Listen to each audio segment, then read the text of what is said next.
you have to do what you love, and you can't live your life for other people. And it's always scary to do what you love because there's always fear of being judged. But everybody looks stupid before they look good. Research what it is that you love doing and just go out and try it with everything that you have. Because, again, not to say YOLO, but you only live once. Today's guest is a creative powerhouse, a Forbes 30 Under 30 entrepreneur, actor, comedian, musician, and founder of Naso, a startup reshaping creator ownership. He's the mind behind Pissing Off My African Parents, a series that's done over 2 billion views, and the creator of characters that sparked a simple question: is he American or British? We're about to find out. YOSA, welcome to Creative Coordinates. Thank you, John. Thank you. I feel like we got to start out. Are you American or are you British? I guess the world will never know, yeah? No, I'm joking. I am American. Okay. And I think a lot of people that follow me would be kind of shocked by that because people genuinely argue in my comments of whether or not I'm American or British, but I am an American man. And the more British character work you do you start to sometimes lean into the British accent? Yes, very much so. It's funny because I feel like most Americans have always been obsessed with British culture in the sense where it's I love the show Top Boy. That's where my character actually comes from. I've always loved British grime music like Skepta, Dave, all these guys. So I was always obsessed with it. And then for some reason I can just replicate voices pretty well. And yeah, the British one is just one that I love doing. It's actually kind of addicting to do, to be honest with you.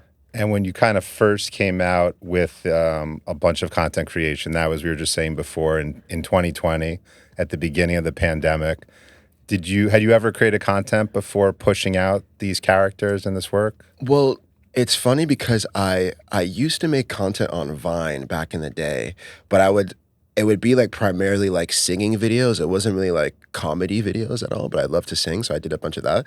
But then once COVID happened and then TikTok came about, that was my first time really leaning into it, where I was let me try to build a story that is relatable. When you came out with that, literally the first post or the first set of posts, just kind of imagining what that must have been like. You're at home with your parents. Yeah. What was the genesis to even create what you did and launch? Yeah, it's really interesting, right? Because when I was in college, I started the company Naso, and it was a clothing brand that was making clothes in Nigeria, because I'm first generation Nigerian American. So we were making clothes in Nigeria, selling it in the US, and then building schools across the continent. So by the time I graduated, we built a school in the village that my dad grew up in. And I graduated, and then we had this partnership with Gap going on, and I was so excited for it. And then COVID-19 happened, and all the stores closed down, supply chain goes all crazy. And I'm living in New York at the time, and I moved back upstate to be with my parents. And I went to boarding school at 15, so that was my first time being at home since I was 15 years old, which was crazy. And I had to figure out a way to introduce people to what it was I was trying to do, and I wanted the content to be relatable and authentic to who I was and also to what I was doing. And that's why Pissing Off My African Parents ended up being born, because I had an African-inspired brand, and I knew that people that would identify and find that content to be authentic would probably find what I was doing to be authentic as well. So that was the genesis behind me even trying to make content. And then, one time I was in the kitchen with my little sister, and I grew up loving emo punk rock music. I sang some song to her, and I looked over and I saw my dad's face, and I was like, that's genuinely hilarious. So the next day I came down, I was told my little sister, hey, record this. Was she behind the camera? She was behind the camera. 14-year-old Gen Z Amazing. Kid. Was mastermind camera woman. And then so good. Together, did you watch as the virality of it took off? Yeah. And she was way more versed in TikTok at the time, which used to be called Musical.ly, and she used to always do all these videos, these dances and stuff to it. And so, yeah, that's what happened. And yeah, the rest is history, honestly. It was kind of crazy. And did you know, was there one or two or three posts that you just saw the numbers skyrocketing where you knew you were really onto something? Yeah, so in the beginning, the first video, after a couple of days, got maybe 200 to 300,000 likes. And I was like, whoa, this is kind of crazy. And then I made it into a series from the beginning, so I kept posting. And they were doing relatively good numbers, 2 million views. And I was like, wow, this is kind of crazy. And then on the seventh video that I posted, the video got 1 million likes in like 45 minutes. And I was like, it was one of the weirdest. It was one of the weirdest things ever. And then, And I imagine your whole family was together at yeah, home, kind of. we were all eating dinner or lunch, because it was actually a video where I took the food off my dad's plate. And we started eating, and then by the time we were done, I was like looking at my phone and I was like refreshing it. And like every time I would refresh it, it'd be like 300,000 people more people were seeing it every time. It was one of the weirdest things I've ever experienced. I'm not gonna lie, but it was pretty awesome though. And ultimately, your dad became an internet sensation and Yeah. star. Yeah. So my dad's face was just everywhere. And it was just me singing punk rock songs to him. And yeah, his face was just everywhere. And now, fast forward all these years later, you're out of the home. You're, today in a New York City building with us. Talk about like how the origin of that type of work has led you to where you are today as a creative. Mm-hmm. I think that I've always been an entertainer, in the sense that like I was always a class clown when I was growing up. I'm Nigerian, so I always had to be smart. So my teachers didn't know to love me or hate me, because like this guy's not paying attention, but he's also doing well in school. So I was always an entertainer, but I never really thought that that was something that I could do. Again, like Nigerian culture is very much like you have 4 options. It's like doctor, lawyer, engineer, disgrace to the family. Clearly I chose the 4th. But like I never really thought I would, have the opportunity to be an entertainer. And then, blowing up on TikTok sort of opened up that door for me. And so now, things like acting, writing, directing, like I'm working on a TV show right now. Like these are the things that I've always dreamt of doing. And it's kind of crazy to sort of be in a position to actually be able to go out and do those things. So, being able to get my start on telling a story that's authentic to me, which is, literally me pissing off my African parents by like, I think veering off from like those very specific, career paths. I think a lot of my work is a reflection of my identity in a way. So yeah, I think that's really how that experience really shaped my creative journey, and a lot of the work that I have coming out, over the next couple months and years are all centered around a very similar. So it kind of place. sounds like the original work was the hook, and then you started to wrap other creative endeavors around it, and now you're at a point where people appreciate what you're capable of doing, and now it's kind of up to you where you take the business or where you take yourself and brand. Exactly. That's definitely what it is now. And one example would be even what you rolled out with a new single, right? Yeah. So I'm going to say sticky one still. Sticky I'm not going one to try to still. do it with the British accent, but let's hear the British. It's a sticky one still. But that came out recently. Yes, that came out this past Friday. I've really enjoyed this art because, as I mentioned before, I love music. So I've always I taught myself to play the piano, the guitar. Like I've always loved music, and I've been hanging out with a lot of my artist friends recently, and one of them is actually a British artist from the UK. Her name's Lola Young. She had a song this year that was amazing called Messy, and everybody really loves that song. But she was in New York recording at Electric Lady, and I was in the studio with her. We're hanging out, and then she got done recording some new singles. And once they finished, they had more studio time, and I was with some of my friends. I was like, dude, I'm gonna go in and do that one song. Remember that one freestyle rap I did the other day? So I just went in the studio and made it, and everybody was like, wait a minute, I kind of like that. And so we fully just went into the studio again, fully recorded the song, and made a music video for it that's dropping soon. So yeah, it's just been really fun to get into that character and see what that character looks like in the real world, making real music. So now that you have this song, it's been released, it's out there. You obviously have a great following. Is the goal to kind of marry those two worlds, or are you thinking about even expanding your audience in more of the music genre? Yeah, I mean, I think I'm really excited to see where that goes. I think. The song's still in its early stages of being promoted. We have a lot of really funny things in the pipeline to promote that song. So I'm really excited to see where it goes. I mean, I think I was really inspired by this one British comedian, Big Shaq. He made a song 6 or 7 years ago, might have been longer than that, called "Man's Not Hot." And he literally made this comedy song, and he would go out and perform it at Glastonbury Festival. It's thousands of people just literally singing that song. And so I think this song, is a catchy one and it's fun to sing and it's, it brings people joy. So like that's the type of stuff that I would love to do. And is that like an expression you believe will just stand the test of time and will be part of you? That's part of your brand, not going anywhere? It's so funny. I think it's true. And like I'll be walking on the street and there'll just be like random people being like, "It's a sticky one still." That always kills me. I'm like, wow, So do you tend to get more recognition? We're in New York City, in New York City or elsewhere in the country or world? I would say that New York City and London are actually where most of my followers are between those two cities. So I would say, yeah, definitely a lot in New York. I haven't been to London properly, I would say, yet. So I'm planning on going at the end of next month. So I'm interested to see how that experience is. But yeah, definitely New York City, I think, is the hotbed. Have you been back to Africa since 2020? So I went in 2021, but I haven't been in the past 3 years. But my dad has been, and I remember he texted me maybe like 2 or 3 years ago, being like, "Hey, like I was on the plane, and all these kids are like coming up to me on the plane, like, yo, like I love your, the whole thing." So he was shocked by that. I don't think my parents understand social media, but like to them, it's like it just looks like numbers. But I'm like, no, these are real people that are seeing your faces. So, have you been able to build real friendships and relationships coming through the inbound and people engaging with the content? Yeah, 100%. I've met some amazing people, some amazing artists. I grew up playing soccer, so I've met like a bunch of my favorite like players like on Premier League teams and stuff like that. So it's been really amazing, like the type of network that's been opened up from the content. And yeah, it's just been kind of surreal, to be honest. It's been fun.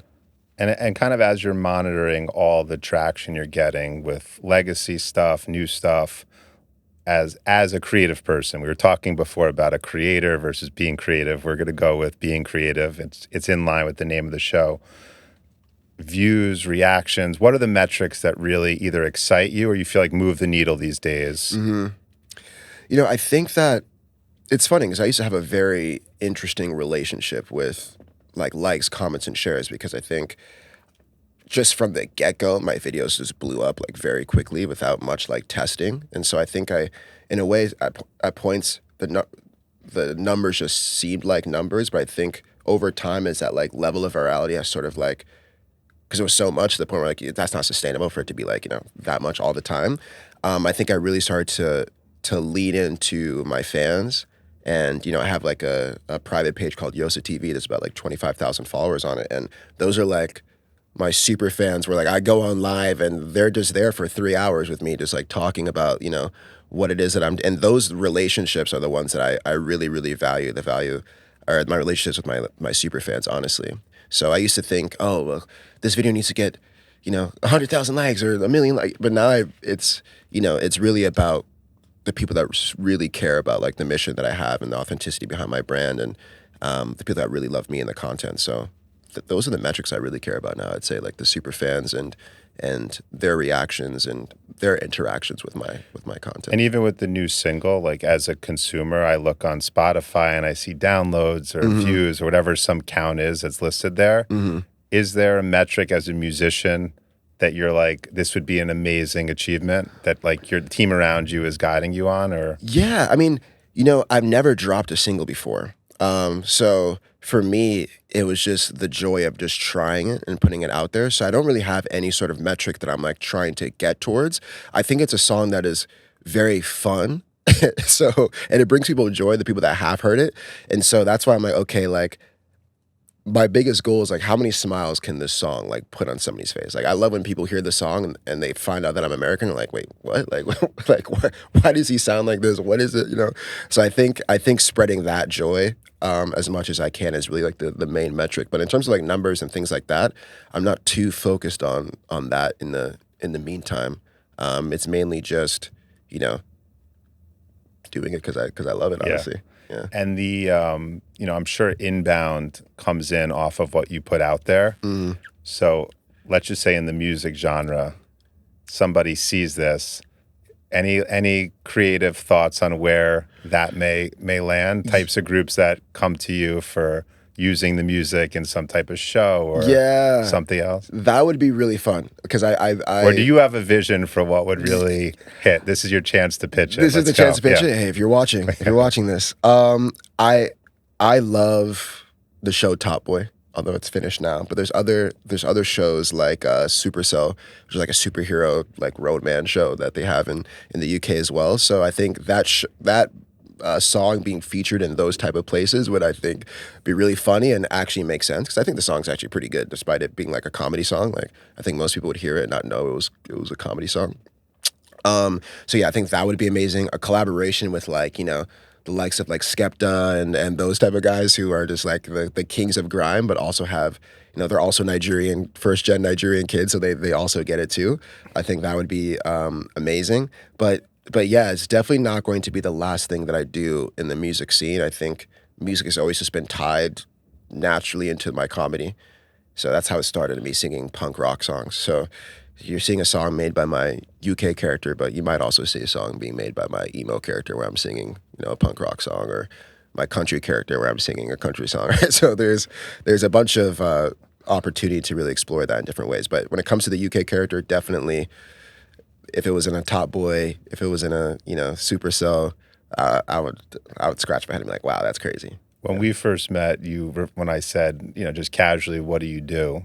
One of the things you said was comedian. Yeah. So comedy is obviously at the center of a lot of what you do, and entertainment. Do you feel like the comedy is where you're going to really spend more of your time, or is it more, could you see yourself doing dramatic stuff? And It's funny because I would say that I'm a very multi-hyphenate type of person where I can do a lot of shit.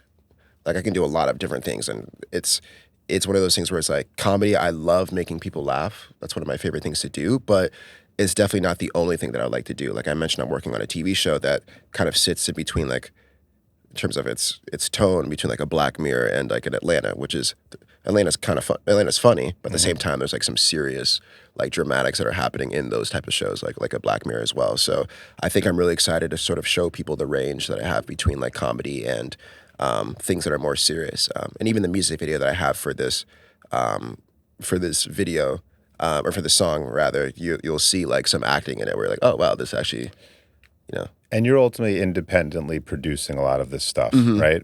So it gives you more flexibility to be a generalist.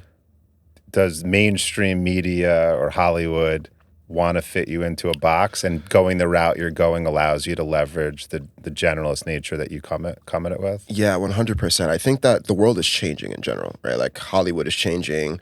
I think given social media, particularly like the TikTok, the Instagrams, where they have vehicles like the TikTok For You page or like Instagram Reels, it's now democratizing the ability for any creator to really go out there and be seen without having to have any sort of connection in the industry. And so you're seeing all these talent sort of pop up out of nowhere. It's like, wait a minute, like who is this person? And now I think there's a reconciliation between traditional entertainment and digital, where it's like, well, digital is growing incredibly quickly. We need to make room for these people. And I think, there's going to be a middle ground that people will find themselves in, where, there's going to be places like YouTube where scripted content is going to live, or unscripted content is going to live, that's episodic. I think that's going to be a whole nother world. And you're seeing, people like Drewski tap into that, and he has like, his own show could have been records, or could have found love, and these episodes are getting 8 to 10 million views every episode, and it's just one person, right? So I think it's in a very nascent stage, but I mean, I love blockbuster movies. I would love to act in something like that. I think that would be amazing. But at the same time, I do also think that there's going to be a lot of room for creators owning their own IP and having the leverage for Hollywood to come to them and say, hey, like, we want to take this to the next level, So and you're putting so much out there with the range, with music and comedy and acting, et cetera. So I think you're able to showcase all the great things that you could do. That's what, I mean, as a fan, is exciting to see. Thank you. And new doors opening up. You mentioned before you grew up in New York, ended up going to boarding school, playing, I assume, soccer in boarding school, and then in college. What was that journey like for you?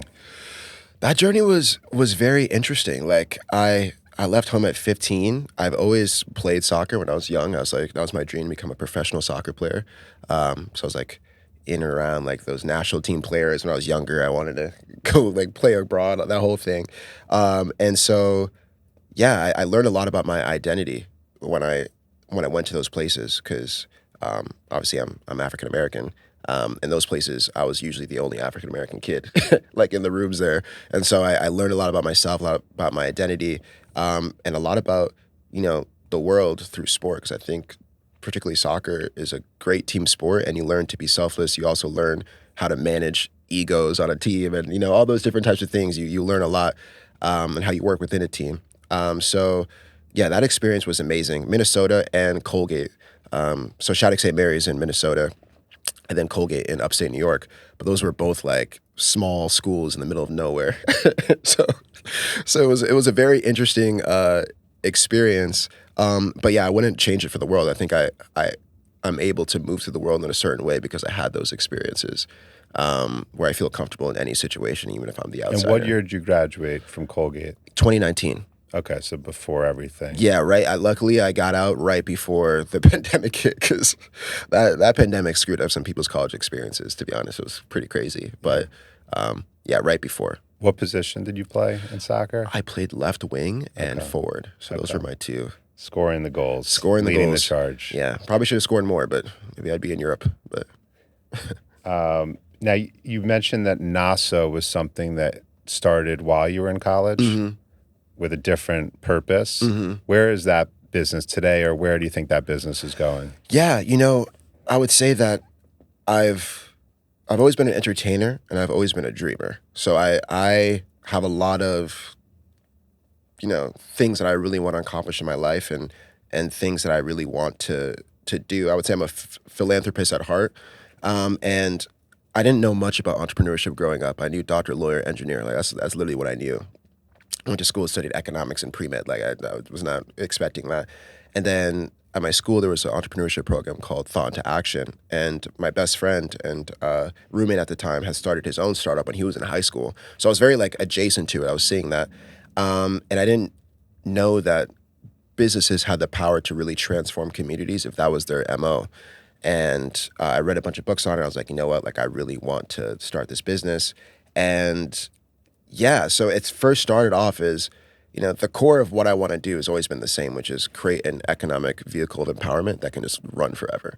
You don't need to ask people for donations. You're creating value in the world and then redirecting that value to something that you care about. I think that's a really powerful thing. And so the company has pivoted multiple times. First, it was a fashion brand. I realized fashion was a hard business. It's a very logistic first business. And to scale that business was always difficult. Not impossible, but hard and capital intensive. And then when I became a creator, that's when I really started to see, oh, wow, the creator economy is, I think everything's going to mirror this in a couple of years.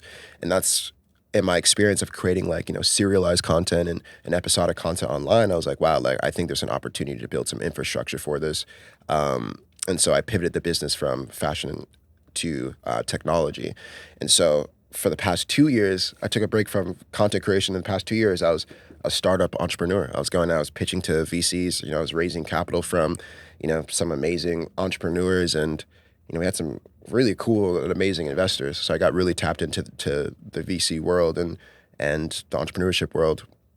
And so now, it's funny. I feel like I was 3 years ago, I was pitching that the creator economy was really going to change everything. And I was telling them, hey, I couldn't point to a Drewski now and say, oh, creators are going to make shows, but I was saying that's going to happen, and people weren't really, hearing me or seeing what I was seeing. And so I was basically just saying, hey, you know what, I built this technology. Let me go out and become the creator and prove the concept myself with my own fans, and that's sort of the journey that I'm taking now.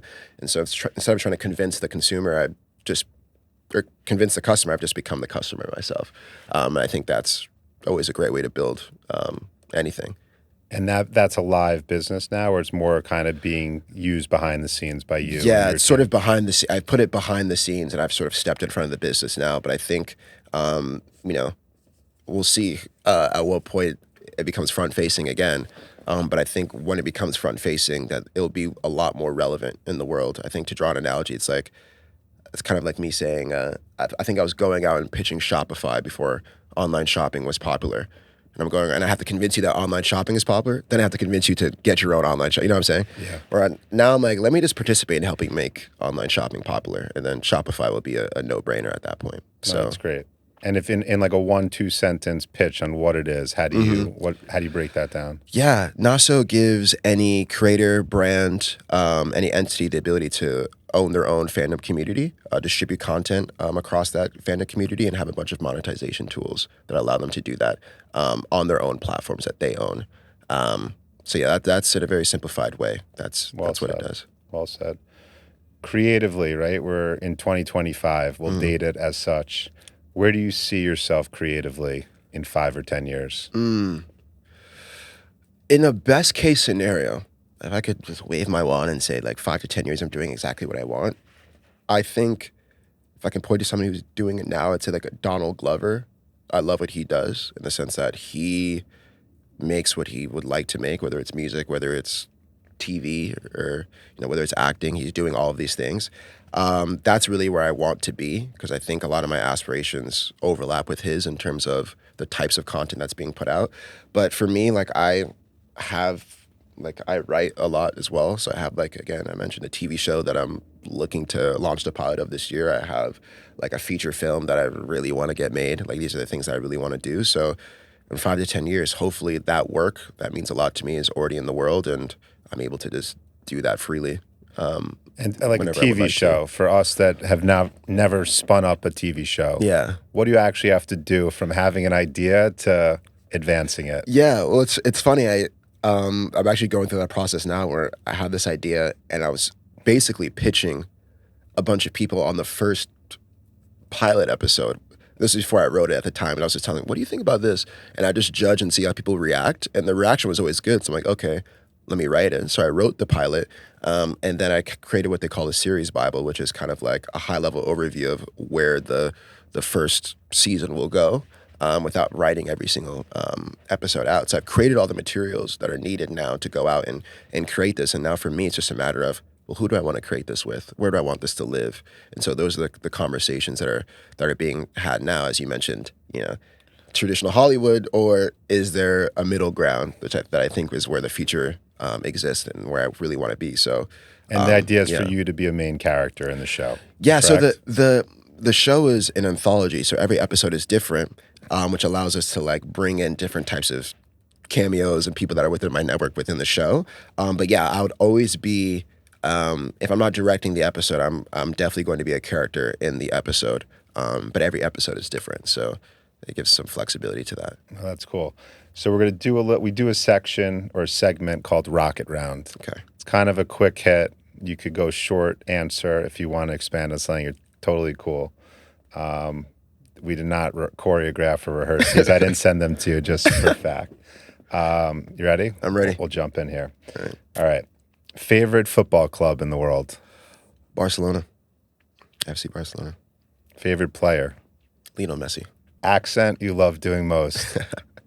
It's got to be the UK accent, man. It's got to be, man. That's it, number one. Hardest accent you've ever tried to pull off? Ooh, Jamaican. I cannot do a Jamaican accent. No? I sound like ridiculous. I think I need to hang out with more Jamaican people so I can get it down. All right, that's coming soon. Yeah, coming soon. YOSA in Jamaica. Artists you'd love to collab with? Donald Glover would be fire. Skepta, I want to collab with him like as soon as possible. That would be amazing. Favorite British slang word? It's a sticky one, Styll. It's a sticky one, Styll. I'm not gonna lie, I love saying it's a sticky one, Styll. So I'm gonna say I got my kid saying it. So really? I love it. It's a sticky one, Styll, man. Favorite comedian of all time? Dave Chappelle. For sure. British actor who actually does the American accent well? I have to give it to them. There's so many of them that can do it so well. They're so good at it. But I would say... Who do you reference in that bit that I've seen where you call out a few actors? I think Idris Elba is actually so good at it. It's actually kind of scary. Are there any American actors that play a British role, or it's really just not that happen? I know of. Not that I know. And I think that's what's really funny about it, because it's like, wait a minute, like, even when British people sing, they sing with American accents. It's like, why like, imagine an American person singing in a British accent. That's why I try to make the songs. I think that's Which funny. you pulled off. Yeah, right? yeah. Where do you find the most creative inspiration? In my identity, I would say. Best fan comment you still remember? Yeah, I I get some comments about how people have been going through a very tough time in their life where they're experiencing loss, particularly if they experience loss with their parents, and they find that the content is uplifting to them and makes them remember their parents in a very positive way, which I always love those comments. So I'm happy that the content can uplift people. Nice. Yeah. Favorite fashion brand? Head of State from New York. You're looking good today. Yeah, I didn't thank you. call I'm not it even in out. Head of State. I'm actually wearing I Visa can't right keep now. up with all the great. Head of State. Remember that name. Head of State. One word you want people to associate with YOSA. I would say authentic. Okay, last question. If you weren't doing this being all the things that we got a chance to talk about, what would you be doing? I'd be a doctor. I think I'd be a cardiothoracic surgeon right now. I'd probably still be in school, actually. One of the three things, right? Yeah, one of the three things. I wouldn't be a disgrace to the family, that's for sure. And if you're kind of like expressing it, obviously the philanthropic stuff I was not aware of, so it's amazing that you're doing. But if there was kind of one message that you're kind of sharing with the world as to your philosophy or take on life, anything that comes to mind? Yeah, I would say the one thing that I would tell people is to, and it's funny because all the corniest sayings are usually always true. And I hate saying that, but it's actually so true all the time that you have to do what you love, and you can't live your life for other people. And it's always scary to do what you love because there's always fear of being judged. But everybody looks stupid before they look good. And my whole thing would be to follow your heart, research what it is that you love doing, and just go out and try it with everything that you have. Because, again, not to say YOLO, but you only live once. You really do. So don't throw another four-letter word. We got Naso, YOSA, YOLO, YOSA. YOLO coming soon. No, Exactly. I appreciate you making the time. This is a great conversation. I always say this is part one. One day we could be doing part two. Exactly. If people do want to find you, what are the best places to see your stuff? Yeah. So on Instagram, you can find me. My username is my full name, Uyomorogbe. It's not the easiest to spell. So it's UYIOMOROGBE. If you type in UII, there's probably only 3 accounts in the world that have that, so I'll pop up. And then on TikTok as well, at Young YOSA. Young spelled normally, YOUNG, and then YOSA, YOSA. But those are the 2 biggest places. And then YouTube as well, at Official YOSA TV. And then Sticky One Styll, Spotify. Sticky One Styll on Spotify too. I'm gonna start plugging that. We were getting Sticky it up One today. Styll, man. Yeah. All right, buddy. Thank you so much. Of course. Thank you for having me.